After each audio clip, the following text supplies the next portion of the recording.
Hello friends, कैसे हैं आप लोग। सबको मेरा नमस्कार। सतगुरु कबीर साहब जी के विचार। जस मास पशु की तस मास नर की रुधिर रुधिर एक सारा जी। पशु की मास भखे सब कोई, न रही ना भके सियारा जी।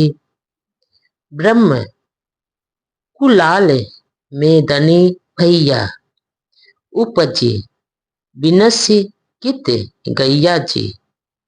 मांस मछरिया तय पै खैया, ज्यों खेतन में बोइया जी। माटी के करी देवी देवा, काट काट जीव दैया जी। जूह तोहरा है साचा देवा, खेत चरत क्यों ना लैया जी। कही कबीर सुनो हो संतो, राम नाम नित लैया जी। जो कछु किहु जीवा के स्वार्थ, बदला पराया दहिया जी।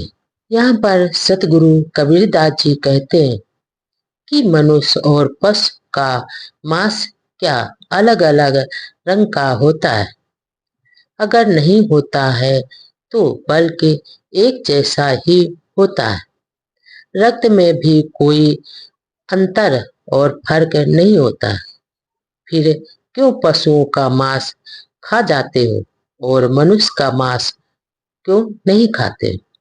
मनुष्य का मांस तो सियारों को भी नहीं खाने दिया जाता है।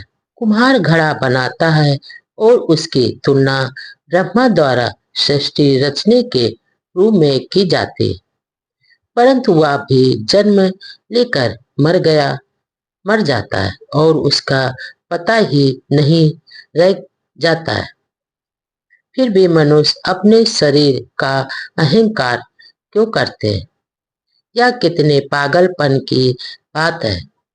यहाँ तक कि वो अपने शरीर को दूसरों के मांस के द्वारा मजबूत बनाना चाहते हैं और चाह रहा है। तुम तो मांस मछलियों को ऐसे खाए जा रहे हो जैसे इन्हें खेत में बोया गया हो, अर्थात वो मांसाहारी पथ भ्रष्ट ही तो है। आगे सतगुरु कबीरदास जी कहते हैं कि दुर्भाग्य की बात तो यह है कि मिट्टी के निर्जीव देवी देवताओं प्रसन्न करने के लिए सजीव प्राणियों को काट कर क्यों चढ़ाते हो? तुम्हारी बुद्धि क्या बिल्कुल ही भ्रष्ट हो गई है? अरे यदि तुम्हारे देवी और देवता सच्चे हैं तो और मांस आदि के इतने भूखे हैं तुम्हारे देवी देवता, तो मैदान में चरते हुए पशुओं को क्यों नहीं खा जाते हैं? और ये जंगली पक्षियों को जो कि उड़ते रहते हैं क्यों नहीं खा जाते हैं इनको? आगे सदगुरु कबीरदास जी कहते हैं कि हे संतो, ये संसारिक प्राणी राम राम तो रोज जपते रहते हैं, परंतु प्राणियों के मन में रमने वाले राम पर जरा सी भी दया ये नहीं करते हैं। जिस जीवा स्वाद के लिए तुम निरीह प्राणियों की हत्या करते हो, उसका बदला समय से देना ही होगा। चात्रक कहाँ हुकारो दूरी, सो जल जगत रहा भरपूरी। जे जल नाद बिंद को भेदा, श्रेष्ठ कर्म सहित उपा नेव वेदा। जे जल जीव शिव को बासा, सो जल धारणी अमर पर कासा। जे जल उपजल सकल शरीरा, सो जल भेद ना जानू कबीरा। यहाँ पर सतगुरु कबीरदास जी कहते हैं कि हे चातक, तू अपने लक्ष्य को क्यों दूर कहाँ पुकार रहा है? अरे जिस जल को तू दूर समझ रहा है वह तो पूरी पृथ्वी पर हर जगह भरा हुआ है।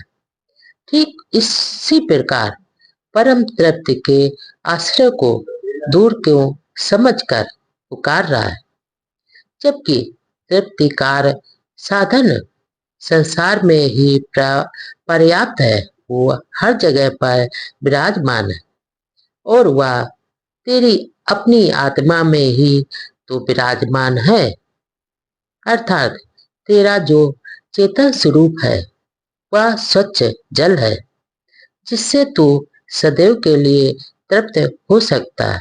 हे मानो, इस चेतन सत्ता ने ही वीर शक्ति से शरीर का निर्माण, शब्द शक्ति से अध्ययन और अध्यापन आदि सत्कर्मों सहित चारों वेदों की रचना की है। इसका अर्थ है कि नाद बिंदु भेद से चैतन्य सृष्टि और जीव ही तो है, और इस चेतन जल में ही जीव और शिव का निवास है, रहता है। इसका तात्पर्य यह है कि जो चेतन सत्ता है जब अबोध है तो जीव और निज स्वरूप में स्थित हो जाने पर यही शिव का रूप बन जाता है, और यह शीतल चेतन जल और इस पृथ्वी पर अविनाशी रूप में विद्यमान है, और ज्ञान के प्रकाश रूप में ये सारे संसार में फैला हुआ है। आगे सदगुरु कबीरदास जी कहते हैं कि जो मनुष्य अपनी उत्पत्ति का रहस्य भी नहीं जान पाया और वह चेतन से ही सारे शरीरों की उत्पत्ति है, परंतु वो अज्ञानतावश वो हर जगह भटकता रहता है।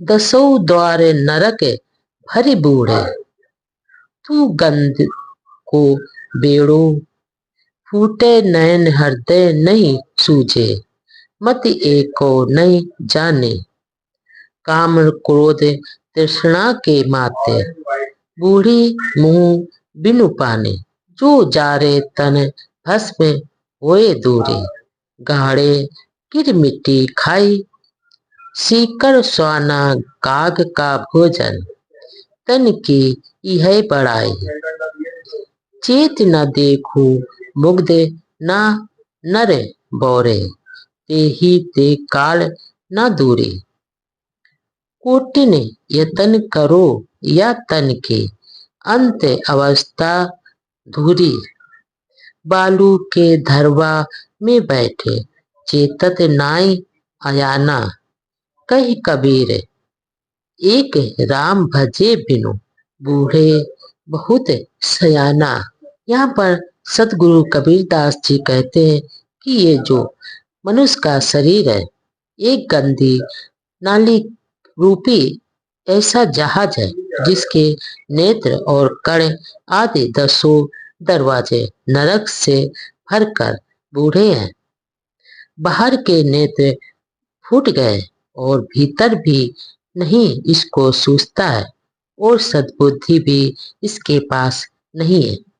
तभी तो इसका अहंकार करता है और मनुष्य इस प्रकार टेढ़ा मेढ़ा होकर चल रहा है। काम और क्रोध और तृष्णा में ये उन्मत्त मनुष्य बिना पानी के ही डूब मरता रहता है। अरे, जिस शरीर का तुझे इतना अहंकार है वो मर जाने पर वह जला दिया जाता है, और धूल व राख बनकर वह मिट्टी में मिल जाता है, और मिट्टी में गाड़ने पर कीड़े इसको खा जाते हैं, और मिट्टी में ही तो ये मिल जाता है, और यदि बाहर मैदान और जंगल में पड़ा रहा तो कुत्ते सियार और कौओं का ये भोजन बन जाता है। यही तुम्हारे प्रिय शरीर की विशेषता है क्या? आगे सतगुरु कबीरदास जी कहते हैं कि हे पागल मनुष्य, तू ध्यान से देख, मौत तेरे बहुत ही नजदीक खड़ी है, और चाहे तू करोड़ों उपाय इस शरीर को बचाने के लिए कर डालेगा, और अंत में इसे धूल ही मिल में ही मिल जाना है। अर्थात तू बालू कि घर में बैठा हुआ इंसान जो कभी भी ढह सकता है, परंतु फिर भी तू तो सावधान नहीं हो रहा।